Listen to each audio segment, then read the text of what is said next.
ایک شہزادہ اپنے استاد محترم سے سبق پڑھ رہا تھا۔ استاد محترم نے اسے 2 جملے پڑھائے: جھوٹ نہ بولو اور غصہ نہ کرو۔ کچھ دیر کے وقفے کے بعد شہزادے کو سبق سنانے کے لیے کہا۔ شہزادے نے جواب دیا کہ ابھی سبق یاد نہیں ہو سکا۔ دوسرے دن استاد محترم نے پھر سبق سنانے کو کہا۔ پھر شہزادہ بولا، استاد محترم ابھی سبق یاد نہیں ہو سکا۔ تیسرے دن چھٹی تھی۔ استاد محترم نے کہا، کل چھٹی ہے، سبق ضرور یاد کر لینا، بعد میں کوئی بہانہ نہیں سنوں گا۔ چھٹی کے بعد اگلے دن بھی شاگرد خاص سبق نہ سنا سکا۔ استاد محترم یہ خیال کیے بغیر کہ شاگرد ایک شہزادہ ہے، غصے سے چلا اٹھے اور تیش میں آ کر ایک تھپڑ رسید کر دیا۔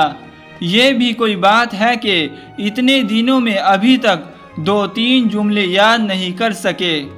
تھپڑ کھا کر شہزادہ ایک دفعہ تو گمسم ہو گیا اور پھر بولا، استاد محترم سبق یاد ہو گیا۔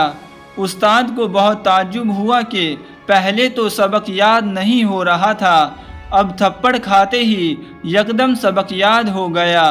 استاد محترم آپ نے مجھے 2 باتیں پڑھائی تھی، ایک جھوٹ نہ بولو اور دوسری بات غصہ نہ کرو۔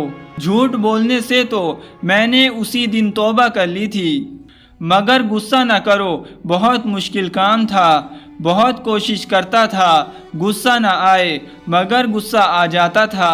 جب تک میں غصے پر قابو پانا نہ سیکھ جاتا، کیسے کہہ دیتا کہ سبق یاد ہو گیا۔ آج جب آپ نے مجھے تھپڑ مارا اور یہ تھپڑ بھی میری زندگی کا پہلا تھپڑ ہے، اسی وقت میں نے اپنے دل و دماغ میں غور کیا کہ مجھے غصہ آیا کہ نہیں۔ غور کرنے پر مجھے محسوس ہوا کہ مجھے غصہ نہیں آیا۔ آج میں نے آپ کا بتایا ہوا دوسرا سبق غصہ نہ کرو بالکل سیکھ لیا، اور آج مجھے اللہ تعالیٰ کے فضل سے مکمل سبق یاد ہو گیا۔ اے عزیز، ہمیں بھی چاہیے کہ جو قول زری ہم لکھتے پڑھتے اور سنتے رہتے ہیں ان پر عمل کریں۔ عمل سے ہی انسان کی اصلاح ہوتی ہے، عمل سے ہی زندگی بنتی ہے۔ دوستو، ویڈیو پسند آنے پر ویڈیو کو لائک کریں، اپنے دوستوں کے ساتھ شیئر کریں اور ایسی مزید ویڈیو کے لیے ہمارے چینل کو سبسکرائب کریں۔